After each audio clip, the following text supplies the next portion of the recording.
ఊహించుకో.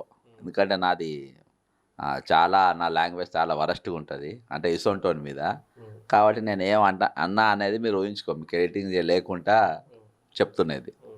కాబట్టి నేను నా జీవిత కాలంలో 36 సంవత్సరాలు ప్రజా జీవితం, 34 సంవత్సరాలు కాంగ్రెస్ పార్టీలో పనిచేసిన కార్యకర్తగా, ఒక 6 రాష్ట్రాలలో నేను ఇన్‌చార్జ్‌గా పనిచేసిన. ఎక్కడ గూడా ఏ అధికారి ఎళ్ళిపోతే ఈ విధంగా పబ్లిక్ సెలబ్రేట్ చేసుకున్నది నేను ఏడ గూడా జూడలే. First time. దానికి గల కారణం ఏందంటే, వాళ్ళందరూ గూడా మధ్య తరగతోళ్ళే. ఈరోజు రంగనాథ్ గారు చాలా మందితోని దండలేపించుకుండు, పూలు జల్లిపించుకుండు. అవన్నీ కనబడతాయి అవి. ఆయన్నే అడిగి ఏపించుకుండని. అర్థమైందా? కాకపోతే ఇక్కడ ప్రత్యేకమైన పరిస్థితి ఏందంటే, వాళ్ళు ఒక సామాన్యమైన వ్యక్తి ఈరోజు ఒక సామెత ఉంటది తెలంగాణలో. తెలంగాణ మన తెలుగు రాష్ట్రాల్లో. ఇల్లు జేసి సూడు, ఇల్లు కట్టి సూడు, పెళ్లి చేసి సూడని. అంటే ఈ 2 గూడా ఒక మధ్య తరగతి వ్యక్తికి చానా కష్టతరమైన ఇవి కార్యక్రమాలు. ఆయన ఒక ప్లాట్ కొనుడే చాలా ఇబ్బందితోని కొంటాడు. ఆ ప్లాట్ కొన్న తర్వాత దాన్ని 100 సార్లు చూసుకుంటాడు. ఆయన కట్టేటప్పుడు గూడా ఆయనే నీళ్లు పోస్తాడు. ఏమన్నుంటే సాయం చేస్తాడు కూళ్ళు మిగులుతాయని. ఆయన ప్లాస్టింగ్ కాకముందే ఆ ఇంట్లోకి పోతాడు. అసొంటి ఇల్లును మీరు తీసుకపోయి కూలగొట్టి, రోడ్డు మీద పడేసి, నువ్వెవరో తెలవనట్టు పోతే మేము మనుషులా? రాక్షసులా? ఒక రాక్షసుని లెక్క రేవంత్ రెడ్డి డైరెక్షన్‌లా రేవంత్ రెడ్డి చెప్పుకుండుగా నేనే చేపించినాని. రేవంత్ రెడ్డి డైరెక్షన్‌లా ఒక 79 కేసులున్న క్రిమినల్ ఈ రాష్ట్రాన్ని పాలిస్తుండు. ఈరోజు ఈయన 79 అంటే ఒక పాత నేరస్తుడు ఏమైతదంటే ఒకసారి ఆ నేరాలు చేసి చివరకు అలవాటు పడ్డ నేరస్తులు లెక్క అయిపోతాడిగ. తీసుకపోతారు, పోడుతారు పోలీసోళ్ళంతా. అందుకని అంత ఈజీగా దొంగలు వీళ్ళు మారరు. హ్మ్. అసొంటోనితోని సోపతి చేసేసి రంగనాథ్ గూడు సూపర్ పోలీస్ ఉన్నోడు ఇయాల జోకర్ పోలీస్ అయిపోయాడు. ఇయాల బఫూన్ పోలీస్ అయిపోయాడు. బఫూన్ గాని లెక్క నేను రేపు కుక్కలు కూడా దేకాయి. అర్థమైందా? రంగనాథ్ అంటోడు రేపు నిలబడితే కుక్కలు కూడా దేకాయి. నౌకర్ యూనిఫామ్ పోయిందనుకో, ఇక నీ నీ బతుకు బస్ స్టాండే ఇక.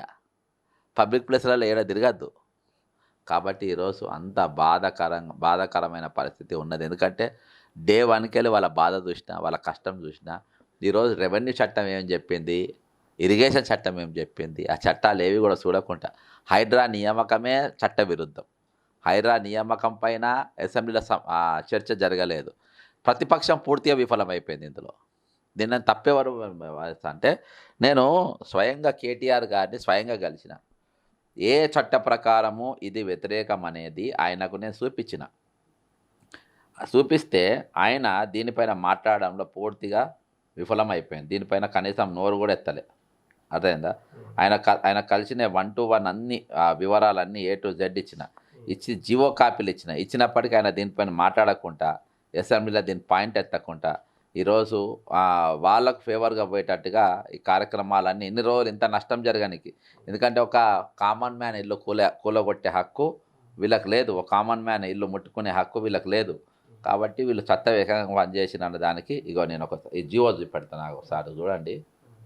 ఇగో ఈ GO land and revenue excepting ఇక్కడ ఉంటాయి. ఎక్సెప్టింగ్ అంటే ప్రతిదానికి those belonging to persons or class legally capable of holding property and to the extent so far as there such rights are established those in respect of which any other order under any law may be have been given. ఇది ఏదన్నా చేస్తే వాళ్ళకి నష్టపరిహారం ఇవ్వాలి, వాళ్ళకి కట్టియాలని చెప్పారు.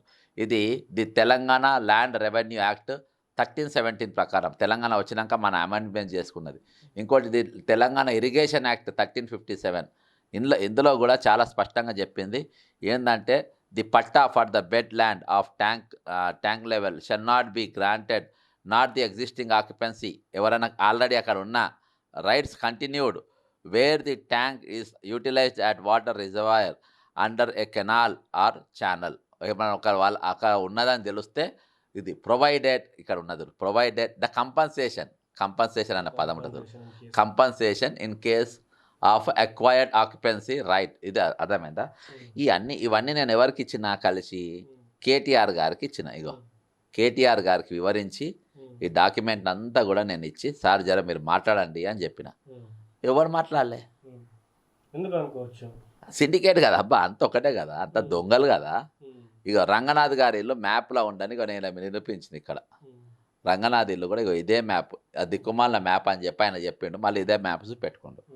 ఇవాళ అంటే చట్ట వ్యతిరేకంగా పనిచేసాను. రేపటి దినాన ఈ వీళ్ళతోని కాదు కానీ రేపన్న గట్టి ముఖ్యమంత్రి ఎవరైనా వస్తే, విజయ్ లాంటోడు, అర్థమైందా, విజయ్ లాంటి ముఖ్యమంత్రి ఈయన తెలంగాణకు వస్తే రంగనాథ్ జైలుకు పోతాడు, ఇండ్లు గొలగొట్టినందుకు వాళ్ళ నష్టపరిహారం ఇస్తారు. అంటే రూల్ రూల్ చెప్పింది కంపల్సేషన్ ఇవ్వమని. ప్లస్ రేవంత్ రెడ్డి చెప్పినోడు రేవంత్ రెడ్డి అంటాడు కూడా జైలుకు పోతారు. వీళ్ళిద్దరి మధ్యలో ఉన్న 100 మంది జైలుకు పోతారు. అర్థమైందా.